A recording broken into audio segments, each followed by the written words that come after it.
ओम श्री गणेशाय नमः। दोस्तों, बहुत दिनों बाद एक बार फिर से आपका बहुत बहुत स्वागत है मेरे चैनल एस्ट्रो फ्रेंड दीपक में। और आज जो मैं टॉपिक आपके बीच में लेके आया हूँ वो है मल मास, जिसको हम अधिक मास और पुरुषोत्तम मास के नाम से भी जानते हैं, जो कि आपको पता होगा शायद 3 साल बाद एक बार ये आता है। और ये किस लिए आता है, इसका क्या महत्व होता है, इसमें क्या करना चाहिए और क्या नहीं करना चाहिए, आज मैं आपको इसकी विस्तृत जानकारी दूंगा। एक एक चीज़ आपको डिटेल में बताऊंगा। और अगर आपके इसके बाद भी कुछ क्वेश्चन हो, आप मेरे से कमेंट सेक्शन में जाकर पूछ सकते हैं। तो चलिए बढ़ते हैं वीडियो की तरफ। दोस्तों, मैं आपको बताया था कि मल मास यानी कि जो अधिक मास है उसकी शुरुआत कब होगी। ये शुरुआत होगी 18 सितंबर 2020 और इसका मल मास का आखिरी दिन होगा 16 अक्टूबर 2020। दोस्तों, यूं आध्यात्मिक दृष्टिकोण से इस मास का बहुत ज़्यादा महत्व है।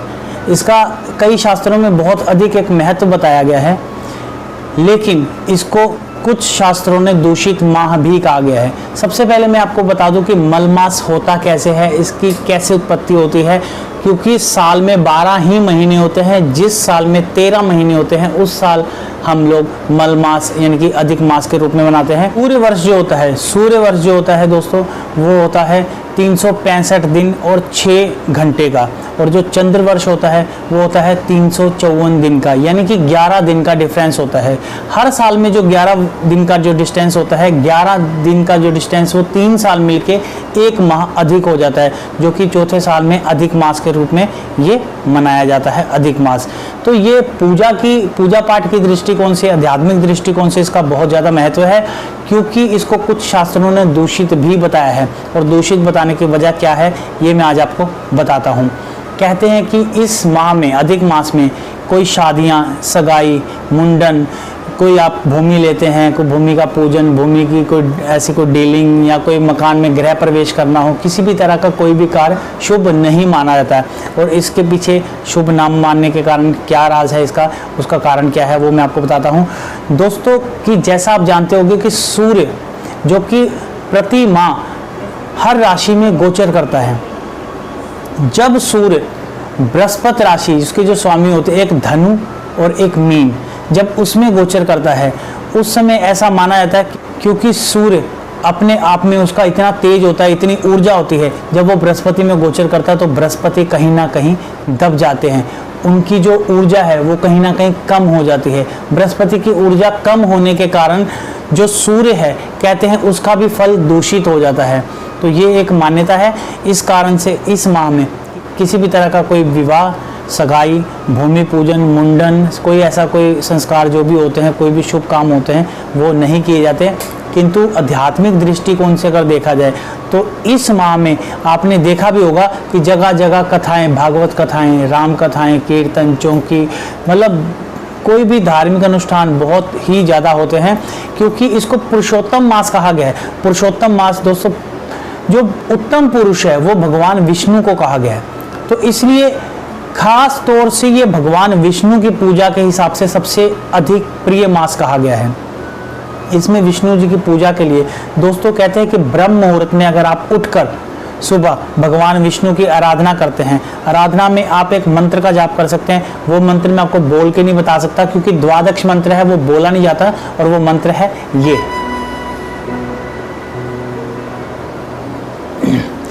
और दोस्तों, एक मंत्र का और आप जाप कर सकते हैं, वो है ओम लक्ष्मी नारायणाय नमः।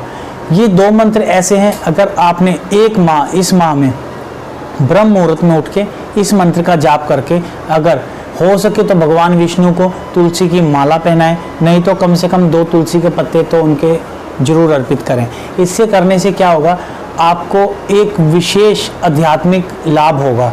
वो लाभ क्या होगा, वो आपकी ज़िंदगी बदल के रख सकता है। और दोस्तों, पूजा आपने करनी कैसे है कि सुबह उठ के आपने भगवान श्री विष्णु को दूध से पहले स्नान कराना है। दूध से स्नान कराने के बाद जैसे वस्त्र, आप कुछ भी, जो भी आपकी सामर्थ्य हो, जितना सामर्थ्य हो, जिस हिसाब से, उस हिसाब से उनको वस्त्र अर्पित करें, उनको प्रसाद का भोग लगाएं, खास तौर से खीर का भोग लगाएं तो बहुत अच्छी बात है। दोस्तों, कहते हैं कि जैसे कि कभी भी किसी को इनवाइट करना हो, किसी को बुलाना हो, तो अगर कोई शादीशुदा होते हैं तो आदमी को या स्त्री को अकेले नहीं बुलाया जाता।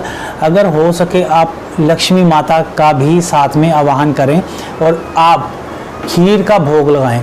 खीर सबसे उनका प्रिय भोजन है, प्रिय भोजन कह लो, प्रिय प्रसाद कह लो, जो कि उनको बड़ा भाता है और वही प्रसाद का आप सब लोग सेवन भी करें।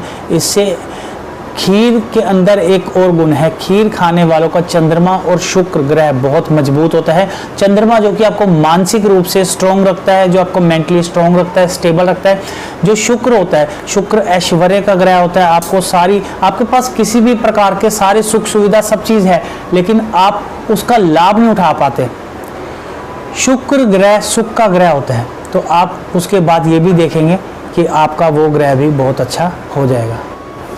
दोस्तों कहते हैं कि इस माह में जो एकादशी आती है, कुछ लोग ऐसे होते हैं, कुछ तो एकादशी का फास्ट वो लोग करते हैं, किंतु इस माह की एकादशी करने का एक विशेष लाभ मिलता है। अगर आप इस माह में एकादशी का व्रत करते हैं तो उस चीज़ का भी आपको बहुत बड़ा बेनिफिट मिलता है।